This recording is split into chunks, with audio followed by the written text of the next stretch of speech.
ఎప్పుడో కొన్ని సంవత్సరాల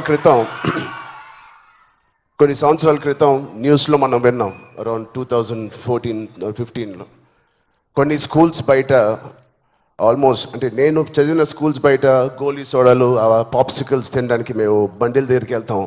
ప్రస్తుతం అలాంటి బండ్లే ఈ డ్రగ్స్ అమ్మడానికి ఒక చోటు, ఒక ప్లేస్ అయిపోయింది. పిల్లలకి ఆ ఐస్ క్రీమ్లో ఏమి ఇస్తున్నారో తెలియకుండా చాలామంది సార్ చెప్పినట్టు at the age of classes of 3rd class 4th class పిల్లలు పాప్సికల్స్ తినే దాంట్లో పెడుతున్నారంటే, ఆ హైని చేజ్ చేసుకుంటూ వెళ్తున్నారంటే ఆ పేరెంట్స్కి తెలిసి చాలా పెద్ద ధర్నా అయింది. అప్పుడు మీ అందరికీ గుర్తే ఉంటుంది.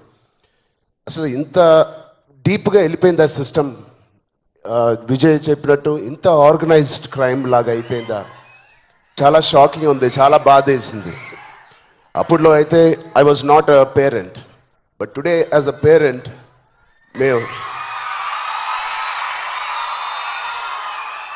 ఇవన్నీ ఆలోచనలు వస్తున్నాయి. మన స్టేట్ కానీ, మన సిటీ కానీ, మనం పంపించే స్కూల్స్ కానీ.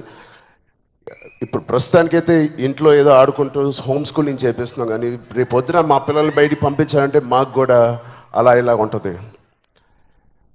వీళ్ళందరూ చెప్పినట్టు it is all about being high that day. Vijay చెప్పినట్టు కూడా మంచి హార్మోన్స్ రిలీజ్ చేసి, పొద్దునే వర్కౌట్ చేసి, ఒక షూటింగ్కి వెళ్ళి ఈవినింగ్ వచ్చి ఒక మంచి గేమ్ ఆడి ఫ్యామిలీతో కొంత టైం గడిపి, క్వాలిటీ టైం గడపడం ఇంపార్టెంట్. ఆ క్వాలిటీ టైం గడిపి మంచి స్నానం చేసి పడుకుని మళ్ళీ ఫ్రెష్గా లెగడంలో ఎంత హై ఉంటుందంటే మామూలుగా ఉండదు. Getting a good successful film అదొక హై, మంచి మార్క్స్ తెచ్చుకోవడం ఒక హై, ఫ్యామిలీతో ఈవినింగ్ క్వాలిటీ టైం స్పెండ్ చేయడం అది బ్యూటిఫుల్ హై, ఫ్రెండ్స్తో కూడా గడుపుదాం, ఒక స్పోర్ట్స్ తీసుకుందాం. గోపిచంద్ గారు చెప్పినట్టు let's play sports in the evening, ఆ హైయే వేరు.